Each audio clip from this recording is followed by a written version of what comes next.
Nung nag-quit compi kami, saglit lang mag-ipon ng ano pa rin ng Wigo.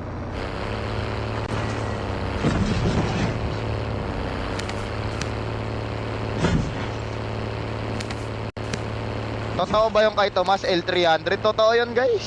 Di ba kayo naniniwala?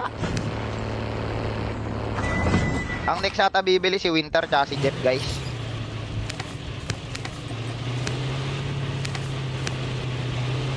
Pero nakakatuwa nga pag nakikita ko isa-isa silang nakakabili ng sasakyan. So si Remy bumili ng Hilux Paldo. Magkano rin ng 2026 na ano, 1.67. Airdrop incoming. Pag in-installment 2.9. Ah! Ang sakit. Pag in-installment mo in 5 years 2.9, aray ko. Puti ang galang kate. Airdrop has been delivered. Bili ka Lambo, yoko. Tingin na, baka matahan na kami ng BIR niyan. Baka matahan na kami ng BIR guys, mahirap na.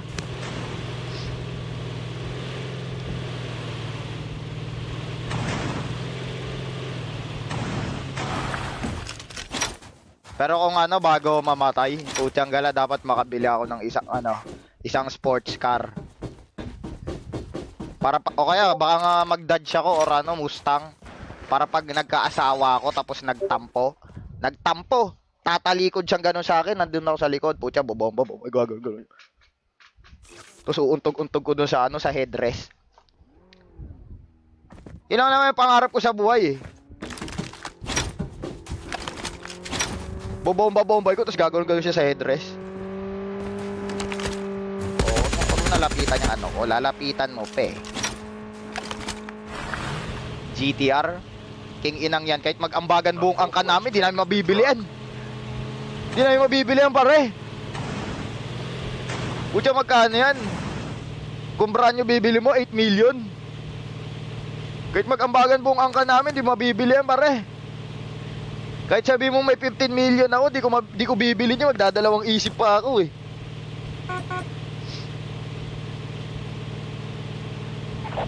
Pero nakakatawa rin kasi ang mindset ng mga Pinoy guys eh. Kunwari bibili sila Lambo, sasabihin ng mga Pinoy na ano, mga kupal, bakit ka bumili Lambo, bakit ka bumili Mustang, magasto sa gasolina yan.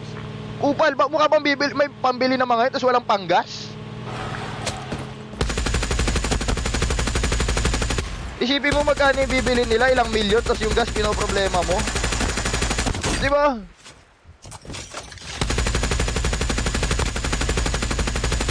Lang kalat pag walang precise.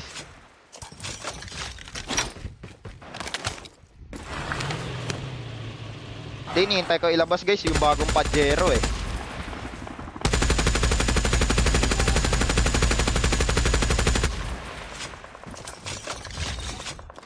Bakit yung mga gusto nyo sasakyan, yung mga hakot guys? Hindi naman kami nang bababae.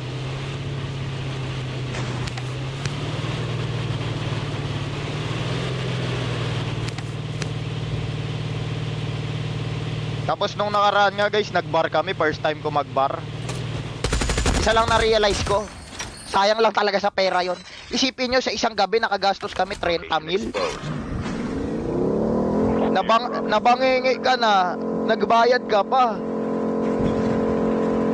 Hindi talaga ano, may enjoy mo lang talaga ang bar guys pag ano, may pera. Pucha, magkano ang kwerbo doon? 6,000. Tapos naalala ko pa si Father. Sinamahan ko kasi si Father, punta kami ng Bershka kasi 2 beses kata kami nagbar noon. Yung first bar namin, ang suotan ni Father, geng-geng pare. Doon ko nakita ang agwat. Yung pinuntahan kasi naming bar guys, parang alam niyo yung mga high-end sa BGC, talagang walang mukhang maasim. Pucha. Ang gala si Father, pumorma, pang geng-geng. Pare, walang pumansin sa kanya pare.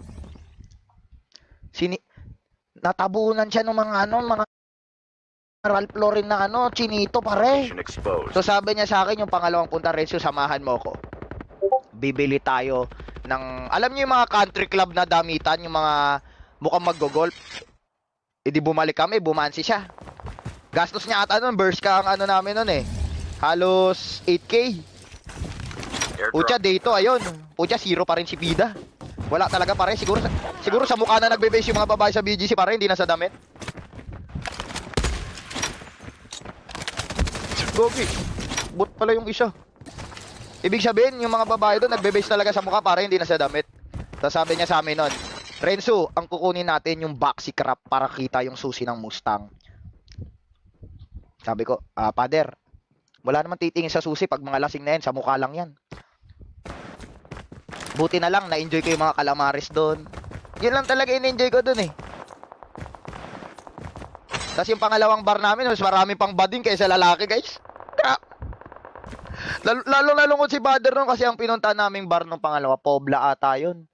Putyang gala, pagtingin namin. Putya, mas babalbon pa sa atin to ah. Isipin mo, ang bar na napunta namin, 10% lalaki, 10% babae, 80% puro bading guys. Sabi namin, Pader, putyang gala, bading ata yun, ikaw biyakin yan. Kaya lalong ba yung ano, yung kalbong yun. Ikaw ba naman, formado ng 8,000, brand new, walang nasipat. Tapos si Tom pa nun, banging king ng Tom yun. Buhat-buhat namin ni Jeff. Simula ano, ground floor hanggang 10th floor. To si Father, putyang gala pag nakakainom si Father guys, ang hilig niya, magpapatugtog siya ng ano, kalapastangan, tapos mag-i-scroll, nagdi-delete ng picture nila. Sabi ko, grabing trip to sa buhay. Ayoko na malungkot. Tinatabunan niyo ako. Kayo na lang malungkot. Nakakahiya malungkot sa inyo. Nagpapatugtog kayo kalapastangan, tapos nagdi-delete kayo ng picture. Bot ba to?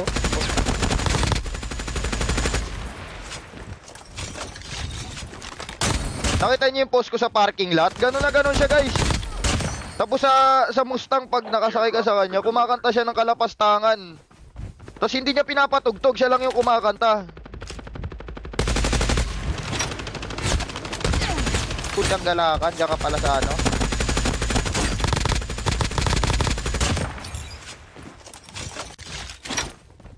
Sabi ko, grabe buhay ng mga to.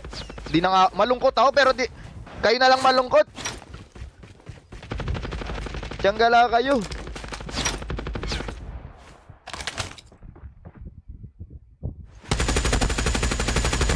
Aray ko.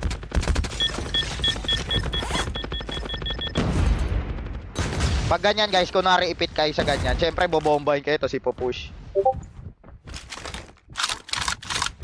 Diyan kayo pwesto. Tingnan nyo, di nila alam yan. Blind spot yan eh.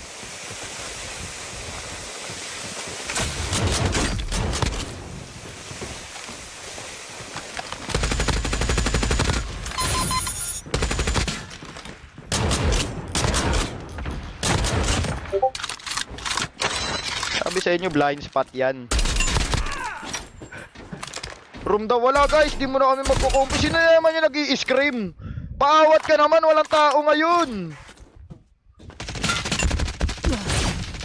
Sino na naman yung nag-i-scream? Ay, ayan nyo si Jeff, di naman namin natin yan guys.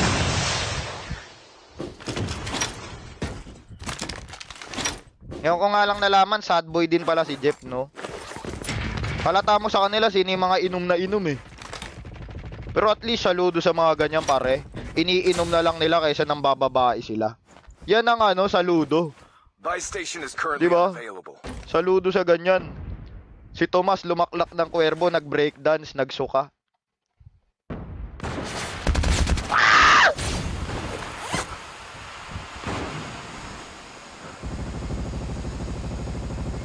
Saludo kay Tom pare. Kada laklak pare nagbe-breakdance. Ayun na, nalasing ah. Airdrop incoming. Saan yung camper dito? King ina nun ah. Hindi yung bot yun eh.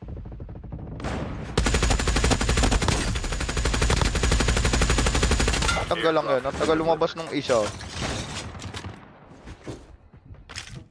May lalabas ka din. Una ako na. Down to the last 5 teams. The safe zone is collapsing. Woo! Woo! Woo! Woo!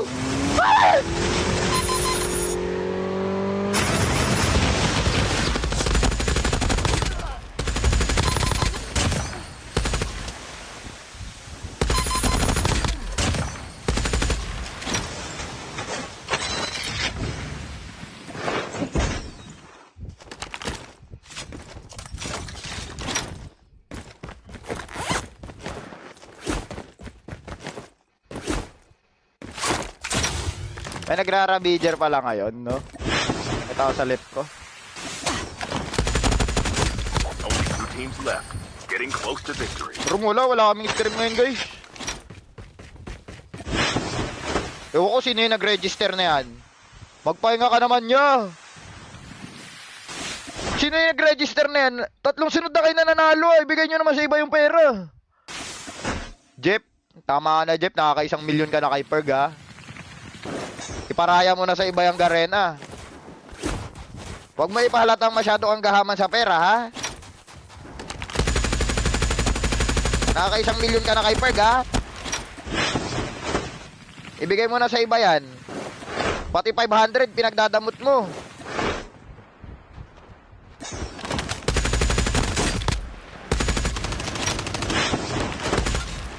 Nag-bolt. Nag-bolt. Totoo ba yung kay Father? Oo naman guys, totoo yun. Sabi ko nga, buti na lang sad boy to. Sagot niya lahat yung mga inumin. Sana matagal siyang malungkot. Para nakakalibre ako ng mga Hennessy, Jack Daniels. Sana matagal-tagal siyang malungkot. Sana matagal makamove on yun para sagot niya lagi yung mga Cuervo. Pag kasi wala si Father, ang na-realize ko guys, yung mga